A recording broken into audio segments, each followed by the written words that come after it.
नमस्कार दोस्तों, स्वागत है आपका मेरे YouTube चैनल विदाउट म्यूज़िक मंत्रा में। दोस्तों, आज जिस विषय के बारे में हम बात करने वाले हैं, आपने होपफुली थंबनेल में वो देख ही लिया होगा।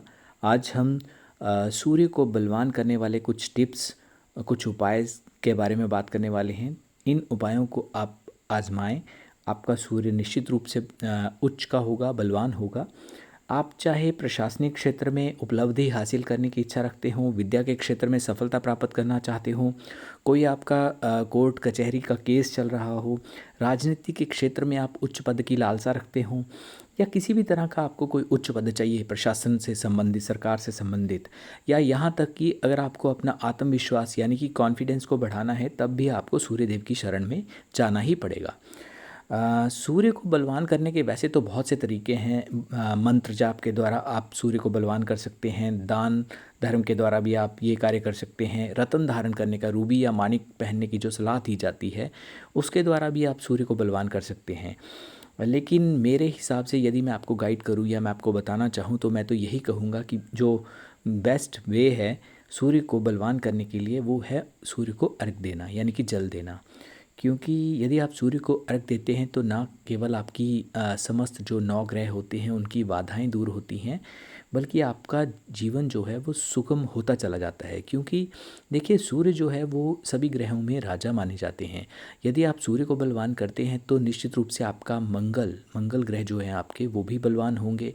मंगल के अच्छा होने से, उनके बलवान होने से आपके जो गुरु हैं उनको भी बल मिलेगा।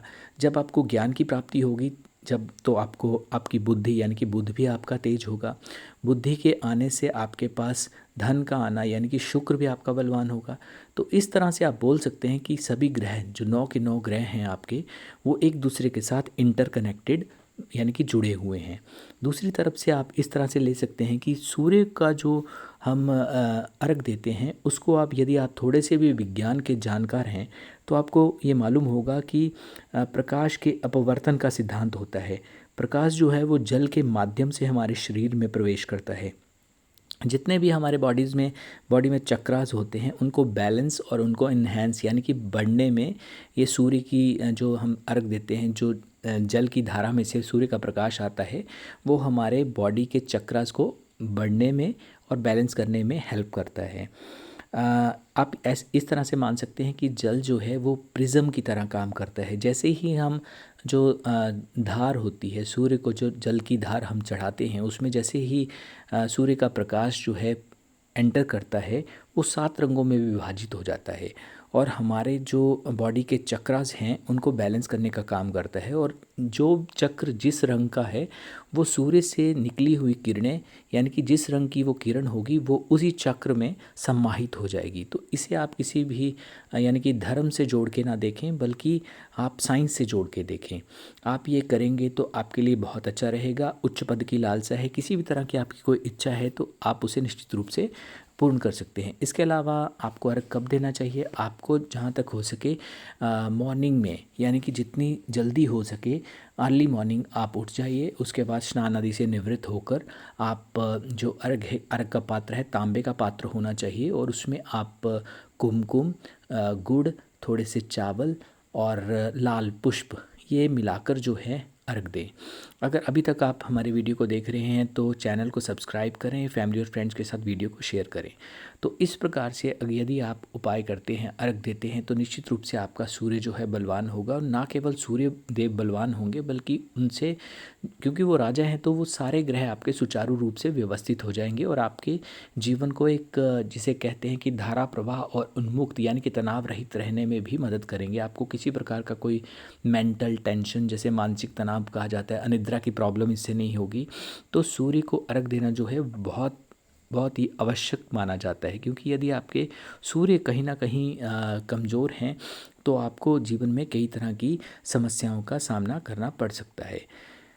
तो आप इस तरह से रहें। और आदित्य हृदय का स्तोत्र का जो मैंने बताया, वो उसका पाठ जरूर करें। हिंदी में करें या संस्कृत में करें, that is up to you, आप पे डिपेंड करता है वो आप किस भाषा में आदित्य हृदय स्तोत्र का पाठ करने में कंफर्टेबल हैं। आप हिंदी में भी कर सकते हैं। हिंदी में थोड़ा सा समय जो है वो ज़्यादा लगता है। संस्कृत में यदि आप सुचारू रूप से यानी कि उसमें आप कंफर्टेबल हैं तो उसमें भी कर सकते हैं, लेकिन आपकी जो शब्दावली है वो शुद्ध होनी चाहिए। और ऐसा माना भी जाता है कि संस्कृत जो है वो देव भाषा है और भगवान या देवता जो हैं वो इसी भाषा में संवाद करते हैं। तो बेटर होगा यदि आप जानकार हैं तो संस्कृत भाषा में ही, चाहे धीरे धीरे आपका फ्लो बने, लेकिन संस्कृत भाषा में ही आप जो है आदित्य हृदय स्तोत्र का पाठ करें। इसके अलावा आप सूर्यदेव के, यदि आपके पास समय है तो 108 नाम जो होते हैं, सूर्य अष्टोत्र स्तोत्र आता है तो उनके 108 नाम का उच्चारण करें। क्योंकि आज के बिज़ी टाइम में इतना समय नहीं होता कि आप 1000 नाम ले सकें सूर्यदेव के, लेकिन 108 नाम लेने में ज़्यादा समय भी नहीं लगता। मात्र 10 मिनट में ही आप ये कार्य कर सकते हैं। और ये आप देखते जाइए, यदि आप 3 से 4 महीने इस जो मैंने बताया है आपको उपाय करते हैं तो आपको किसी भी प्रकार का, चाहे कोई प्रशासनिक अधिकारी बनने की आपकी इच्छा हो, या आपका कोई कोर्ट कचहरी में मुकदमा चल रहा हो, या राजनीतिक सफलता आप हासिल करना चाहते हो, या आपको कॉन्फिडेंस या मतलब किसी तरह की जैसे इंटरव्यू में जाने में आपको घबराहट महसूस होती हो, तो ये आप उपाय करके देखें। निश्चित रूप से आपको सफलता प्राप्त होगी ही होगी। सूर्यदेव का आशीर्वाद आपको मिलेगा, और ना केवल सूर्यदेव बल्कि आपके 9 के 9 ग्रह जो हैं वो हेल्पफुल हो जाएंगे आपके लिए। इसके अलावा एज़ यूजुअल एक मैसेज कि आप श्वान हो गए, गाय होगी, इनकी मदद ज़रूर करें। आपके सभी ग्रह जो हैं व्यवस्थित स्वाभाविक रूप से हो जाएंगे और भगवान भी कहीं ना कहीं आपकी मदद करेंगे। तो आज की वीडियो में बस इतना ही। चैनल को करें सब्सक्राइब, फैमिली और फ्रेंड्स के साथ वीडियो करें शेयर। धन्यवाद।